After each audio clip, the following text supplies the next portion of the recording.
मित्रों नमस्कार, स्वागत है आपका अपने प्रिय कार्यक्रम के अंतर्गत। मैं आचार्य अनिल वस। नवंबर का महीना सन 2022 धनु राशि की बात करेंगे, जिसे सजिटेरियस कहते हैं। द्विस्वभाव राशि, अग्नि तत्व राशि। ऐसे लोग बुद्धिमान होते हैं, स्पिरिचुअल होते हैं और बिल्कुल उनका एम सीधा होता है, निर्णय पक्के होते हैं। थोड़ा सोचते हैं should I do, should I should not do, लेकिन समय के पाबंद होते हैं, जल्दबाज होते हैं। गुस्सा भी आता है ना, उनके खिलाफ बोल दो उन्हें गुस्सा आ जाता है। वेट तो नहीं कर सकते, हर काम जल्दी जल्दी चाहिए, ये उनकी नेचर में होता है।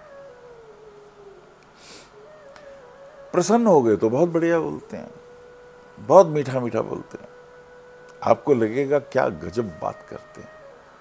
गुस्सा आ जाए तो बस बहुत नेगेटिव, फिर तो कभी कभी उसी डाली को काट देंगे, गुस्से में आके अपना नुकसान खुद ही कर लेंगे जिस पे बैठे होंगे। तो ये विपरीत स्थितियां देखी जाती हैं। अच्छा, राहु चल रहा है मेष राशि में, तो जिद और अड़ियलपन और चिड़चिड़ापन ये तंग करेगा। एक तो खास करके अपने दोस्तों के साथ। और तुला राशि में शुक्र के साथ केतु और सूर्य बुध दोनों भाग्यश नीच के हैं, लेकिन नीचता भंग मिलता है, तो आर्थिक दृष्टिकोण से फायदे हो सकते हैं। लेकिन राहु जब मेष राशि में आता है, ऑपरेशन तो करा ही देता है। कोई ना कोई स्वास्थ्य के दृष्टिकोण से पेट के कोई ऑपरेशन हो सकते हैं, गॉल ब्लैडर का हो सकता है, तो बी केयरफुल। शनि चंद्र द्वितीय भाव में, तो ये स्थितियां जो हैं, घर में रह के घर में मन ना करे। गुरु चतुर्थ भाव में, अध्यात्म के क्षेत्र में मन जो है थोड़ा स्पिरिचुअल है, जिससे शांति बनी रहती है। मूल, पूर्वाखाड़ा और उत्तराखाड़ा ये 3 नक्षत्र हैं जिसमें ये धनु राशि सजती है। स्वामी इसके गुरु हैं, तो गुरु जैसा स्वभाव, गुरु जैसा प्रभाव, काउंसलिंग करना, मोटिवेशन करना, दूसरे को समझाना, इसमें इन्हें बहुत आनंद मिलता है। मूल नक्षत्र गणमूल का है ये। अगर मूल में जन्म है तो गणमूल की पूजा आपको करानी चाहिए, क्योंकि हेल्थ के मामले में ये परेशान करता है। पूर्वाखाड़ा, उत्तराखाड़ा, केतु, शुक्र और सूर्य, 3 ग्रहों का मिला जुला स्वभाव लिए हुए राशि। आइए देखते हैं नवंबर का महीना कैसे रहता है। पहली, दूसरी, तीसरी तारीख की बात कर लें। आर्थिक दृष्टिकोण से कुछ धन की प्राप्ति के बारे में सोच रहे हैं, और परिवार में रहकर भी ऐसा लगता है कहीं बदलाव होने वाला है, चेंज होने वाला है। फाइनेंशियली फायदे होंगे, लोहे के काम में, प्लास्टिक के काम में, केमिकल के काम में, कंप्यूटर के क्षेत्र में, और पेट्रोलियम प्रोडक्ट से रिलेटेड काम है तो उसमें भी, जमीन जायदाद का सेल परचेज का काम है तो उसमें भी फायदे के योग। गोपाष्टमी भी है। 2, 3, 4, 2 को पंचक आरंभ। मित्रों के साथ सहयोग, लेकिन बहुत ज्यादा मित्र नहीं बनते आपके, चुने हुए हैं। अब उनके साथ भी अगर वो आपकी सुन ले तो ठीक है, ना सुने तो उनसे भी नहीं बनती आपकी। तो ये योग दिखाई देते हैं आपके। 4, 5, 6, 4 को हरिबोधनी एकादशी व्रत, तुलसी का विवाह। माँ के साथ व्यर्थ का ही तनाव, हालांकि आप प्यार भी करते हैं उन्हें। अगर आप वकील हैं, एस्ट्रोलॉजर हैं, कथा वगैरह करते हैं, टीचर हैं, मोटिवेटर हैं, तो बहुत अच्छा है। माँ का आशीर्वाद लेते हुए आगे बढ़िए, आपको फायदे होंगे। और खुद भी इंडिविजुअल कोई काम कर सकते हैं, काउंसलिंग के काम आपके लिए फायदेमंद है। खाने पीने का काम, कपड़े का काम, डिजाइनिंग का काम, सब में लाभ के योग दिखाई देते हैं। 5, 6, 7, 5 को शनि प्रदोष व्रत और 6 तारीख को पंचक समाप्त हो जाते हैं। और ये समय खेल के जगत में कुछ नए कीर्तिमान अर्जित करने का, पुलिस में है, मिलिट्री में है, थोड़ा सा समय अनुकूल प्रतिकूल मिला जुला सा है। अलर्ट रहिएगा, होशियार रहिएगा। खेल के जगत में विशेष मान सम्मान पाने के योग दिखाई देते हैं। 7, 8, 9, 8 को पूर्णिमा कार्तिक मास की खग्रास चंद्र ग्रहण, चंद्र ग्रहण के वक्त ओम चंद्रमा से नमा का जाप करें, कुछ दान वगैरह करें, ये आपके लिए शुभ रहेगा। 9, 10, 11, 9 तारीख की स्थिति, स्वास्थ्य का ध्यान रखें, पेट में गड़बड़ हो सकती है। खाने पीने में जंक फूड वगैरह मत लीजिएगा, तली हुई चीज़ें, बाहर की चीज़ें अवॉइड करिएगा। एस्ट्रोलॉजी की फील्ड में, डिज़ाइनिंग के क्षेत्र में, और यदि आप एडवर्टाइजिंग एजेंसी का क्षेत्र है, फिल्म का क्षेत्र है, सिंगिंग का क्षेत्र है, तो उसमें स्ट्रगल मिलेगी, थोड़े चैलेंज मिलेंगे आपको। 10, 11, 12, 11 को शुक्र का वृश्चिक में प्रवेश और गणेश चतुर्थी व्रत भी। शेयर मार्केट में रुपया मत लगाइए, अभी सोच समझ के चलिए। अभी यह समय कि चाल अनुकूल नहीं है, आप सोचेंगे कुछ होगा कुछ, सो बी केयरफुल। अकाउंट्स के क्षेत्र में, एस्ट्रोलॉजी के क्षेत्र में, यात्राओं के योग, घूमने फिरने के योग, थोड़ा स्वास्थ्य का ध्यान रखिएगा।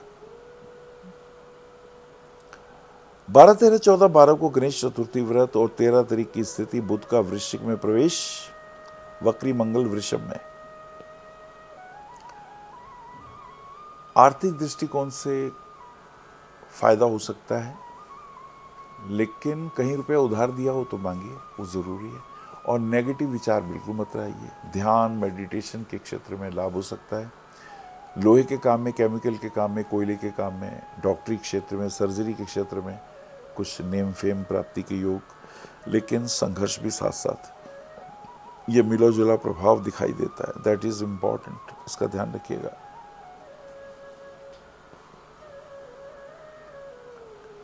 और इसी के साथ साथ 14, 15, 16, 16 को सूर्य का वृश्चिक में प्रवेश, मार्गशीर्ष की संक्रांति। भाग्य साथ देगा, लेकिन स्ट्रगल भी देगा। विदेश के योग भी बनेंगे। हो सकता है कोई विवाह वगैरह हो या कोई फंक्शन हो, आप विदेश जाएं और वहाँ जाके कुछ काम करने की सोचें, ऐसा भी। या आपका ऐसी जगह जॉब हो जो मल्टीनेशनल कंपनी हो। 17, 18, 19, 18 तारीख की स्थिति, ऑफिस के कार्यों में थोड़ी टेंशन, फाइल इधर उधर हो सकती है, आउटलेट खुलवाने में दिक्कत, जो हमें रिजल्ट मिलने चाहिए फाइनेंशियल वो नहीं मिल रहा है, तो स्ट्रगल बन रहा है। जॉब परिवर्तन के योग हो रहे हैं, थोड़ी चिंता लगी हुई है। 19, 20, 21, 20 को उत्पन्ना एकादशी व्रत और 21 को सोम प्रदोष व्रत। आर्थिक दृष्टिकोण से काफी मेहनत करने के बाद लाभ होने के योग दिखाई देते हैं, तो थोड़ा ध्यान रखना पड़ेगा। प्रॉपर्टी खरीद रहे हैं तो पेपर चेक करिए कि गलत जगह पैसे ना लग जाएं, इसका ध्यान रखना जरूरी। 22, 23, 24, 22 को शिवरात्रि व्रत और 23 को मार्गशीर्ष अमावस्या, गुरुमार्गी अमावस्या। अमावस्या में कुछ ना कुछ दान करें ब्राह्मण को।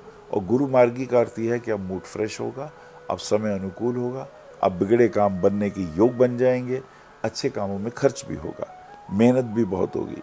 24, 25, 26, 25 को शुक्र का पश्चिम में उदय, और ये समय अब बेहतर, अब थोड़ी अनुकूलता, मूड भी फ्रेश है।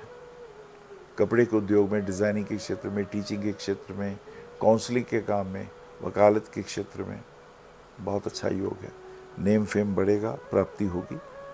27, 28, 29, 27 की स्थिति पे देखें, थोड़ा 2-3 दिन कोई निर्णय विशेष लेने वाले हैं तो उसमें थोड़ा रोक दीजिए। और थोड़ा डिप्रेशन सा आ रहा है, नेगेटिव विचारधारा आ रही है, लेकिन राजनीति के दाव पेचों में उपयुक्त समय, सोच समझ के निर्णय लें और आसीन के सांपों से बचें। 28, 29, 28 को श्री राम विवाह उत्सव, नाग पंचमी। नागों को दूध पिलाने से बहुत से नकारात्मक विचार दूर होते हैं और शरीर में विष का प्रभाव भी कम होता है। 29, 30 पंचक प्रारंभ और 30 को दुर्गा अष्टमी। धनु लगन वाले जातकों के लिए सिंह लगन के जातक भाग्यवर्धक होते हैं और मेष राशि के जातकों से उनके अच्छे प्रेम संबंध विकसित होते हैं। वृषभ राशि उन्हें चैलेंज करती है। मिथुन और कन्या राशि से भी उनको टेंशन होती है। यद्यपि कन्या राशि के जातकों से व्यापार में या नौकरी में उनसे ज्यादा पाला पड़ता है। मकर राशि के जातकों से आर्थिक दृष्टिकोण से फायदे हो सकते हैं, लेकिन कुंभ राशि के जातकों के साथ मिलकर पार्टनरशिप में काम ना करें वरना नुकसान होता है। कर्क राशि के जातक भी इन्हें चैलेंज देते हैं। तो पुखराज पहनिए 5 सवा 5 रत्ती का इंडेक्स फिंगर में, मूंगा रत्न पहन सकते हैं रिंग फिंगर में, और रूबी रत्न पहन सकते हैं गले में 5 सवा 5 रत्ती का, और एक 15 मुखी रुद्राक्ष पहनेंगे तो हर प्रकार के अरिष्ट अनिष्ट दूर होते हैं। नमस्कार। आप आचार्य श्री अनिल वत्स जी के आध्यात्मिक प्रवचन, ध्यान व ज्योतिष संबंधी मासिक राशि फल फेसबुक, यूट्यूब, www.astroanilvats.com पर भी देख सकते हैं। For appointment, भविष्य कथन, Monday to Saturday, 11 a.m. to 6 p.m. BE 279, Street number 6, Harinagar, New Delhi 110064. Phone number 98917 39999 98181 89993 981 088 7002 886 000 6030. Website www.bhavishyakathan.com.